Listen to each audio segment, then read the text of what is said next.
Good evening, I'm Val Lego. I'm Juliette Dragus. Welcome to our special coverage of the 2022 midterm elections. Our crews are spread across the state and West Michigan tonight. We have reporters in Detroit, Novi, and in Grand Rapids covering the statewide races for governor, attorney general, and secretary of state.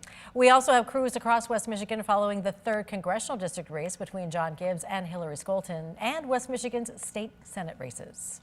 The biggest race is the governor's race, as newcomer Republican Tudor Dixon is challenging incumbent Democrat Gretchen Whitmer, and we have the latest number. 21% of the votes are counted. Governor Whitmer is holding on to a lead, 52.8% over Dixon's 45.6%.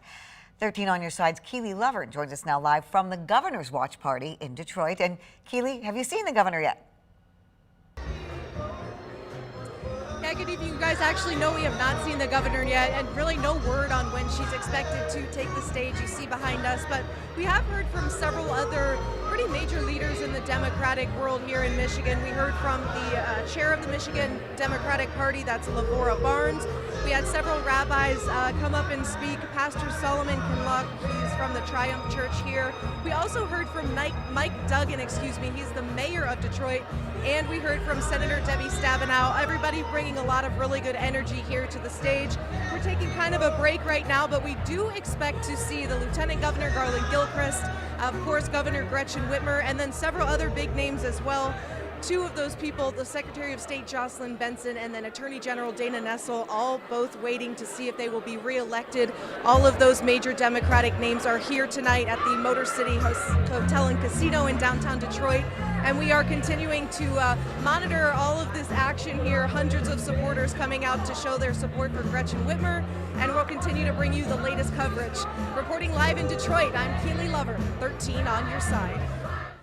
Thank you, Keely. Tudor Dixon is a newcomer to politics, and in the last few weeks, the polls have shown her closing in on the gap on Whitmer.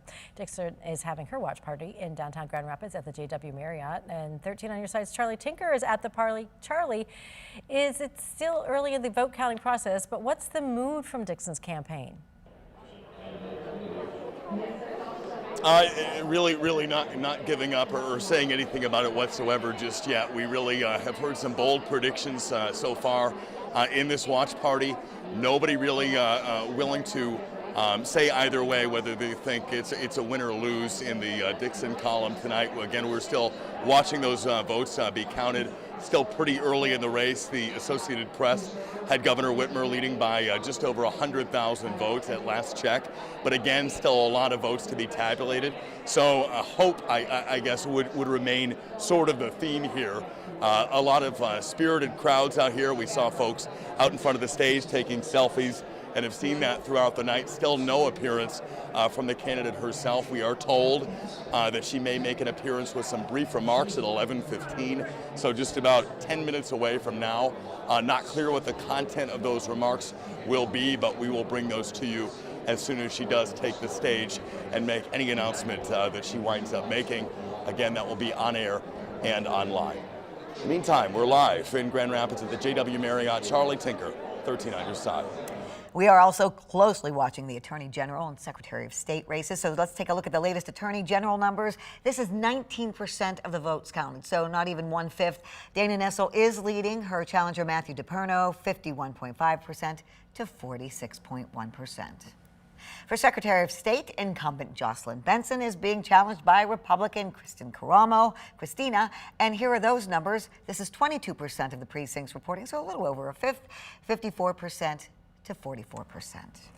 And there were 3 proposals on the statewide ballot tonight, and Kirk is in the newsroom with a look at the hotly contested proposals. Kirk.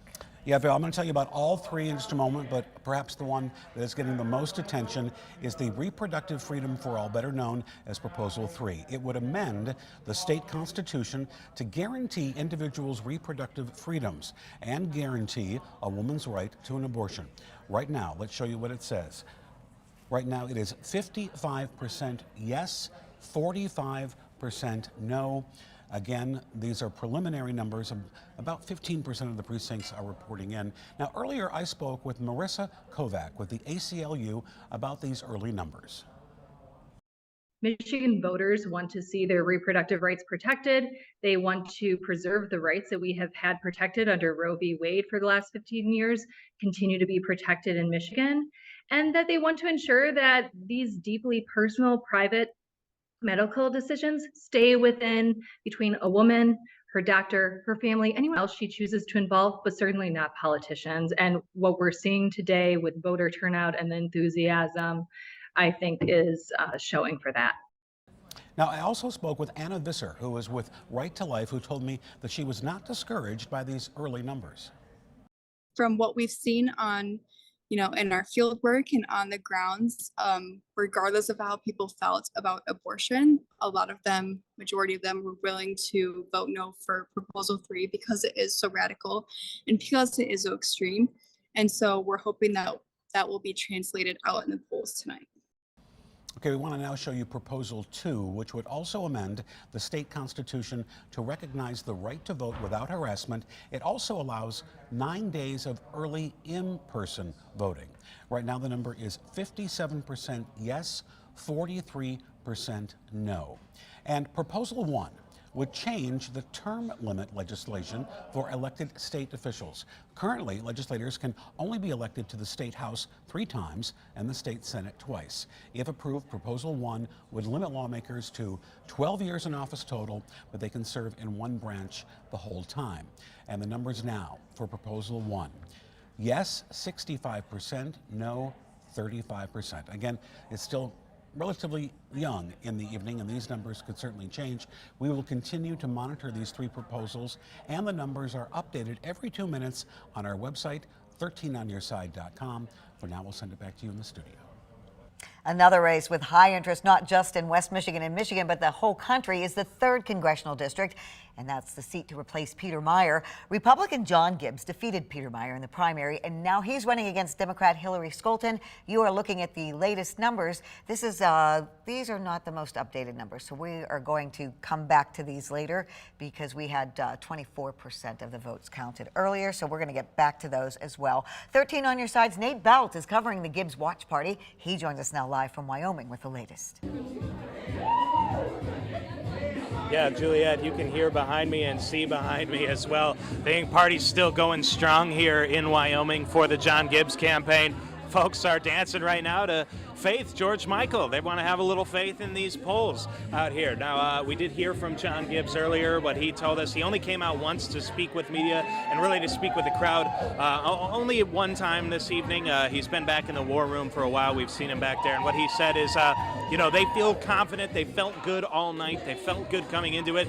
And as you can tell, the folks here still feeling good. And this is going to be expected to be a tightly contested race as we continue to see results come in through the rest of tonight and into the morning as well. Now, you mentioned this race also having nationwide impact. John Gibbs, of course, running heavily on the fact that he is endorsed by former President Donald Trump. He did work under the Trump administration while the former president was in office. So again, this is a race being watched nationally. And of course, we're going to continue to keep an eye on it here in West Michigan as well. You can find it both on air and online, 13onyourside.com. For now, we'll send it back to the studio live in Wyoming. Nate Belt, 13 on your side. All right, thank you, Nate. The race between Scholten and Gibbs remains close, with roughly half the vote counted. 13 on your side's Carla Byron is live at Scholten's watch party at Paddock Place in Grand Rapids. Carla.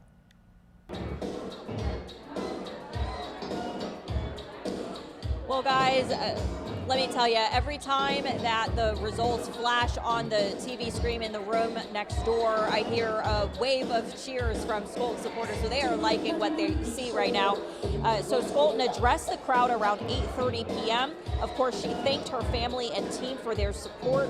Her message to her voters is thank you as well. She says she has been seeing this support in the early vote totals. She's asking for patience, though, as we may not know the results until tomorrow, although she says signs are looking good. If she does win, she named a few reasons why. It is our broad message of inclusivity for folks who are looking for something new.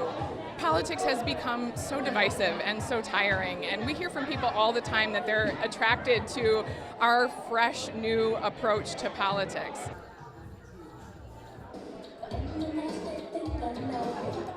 and she believes it's her deep connections to the district that is what is going to carry her in this race. And regardless of what the outcome is tonight, she says she will accept the outcome and the will of the voters. And if there is a call in the race tonight, we do expect to hear from Skolton. So we will bring you that as soon as we can.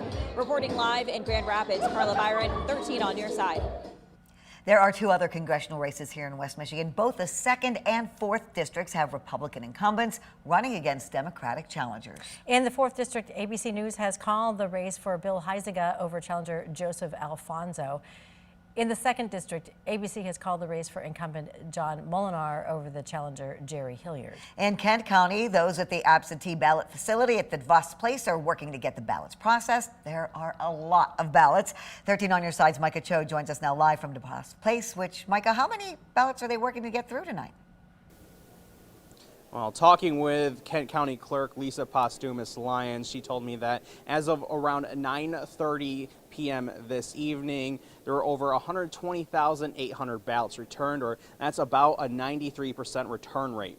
Just those absentee ballots alone that I mentioned puts the voter turnout percentage at 23.65%, and that's not accounting for all the in-person ballots and day-of ballots that are yet to be accounted for. Looking at the long lines of voters waiting to cast their ballots today, especially those who waited around 3 hours at the Grand Rapids City Hall building downtown, Postumus-Lyons says she's grateful that everyone waited patiently to get their voices heard. It was a really busy day in the precincts on Election Day, so we saw a lot of voter activity there in our precincts, and that's a good thing. We want people to come out and make their voices heard. We do everything we can to make sure that we're operating efficiently and effectively to mitigate those lines. Certainly, the implementation of no reason absentee voting and a lot more of participation through that method has helped to decrease the wait in lines. Those ballots from the Grand Rapids City Clerk's office at City Hall that we mentioned are actually on their way as well to be counted here. Those were those same day ballots. And Postumus-Lyons also told us this evening that they're expecting about a 24-hour time period for all those absentee ballots and those day of ballots to be accounted for and processed. For now, in Grand Rapids, I'm Micah Cho for 13 on your side.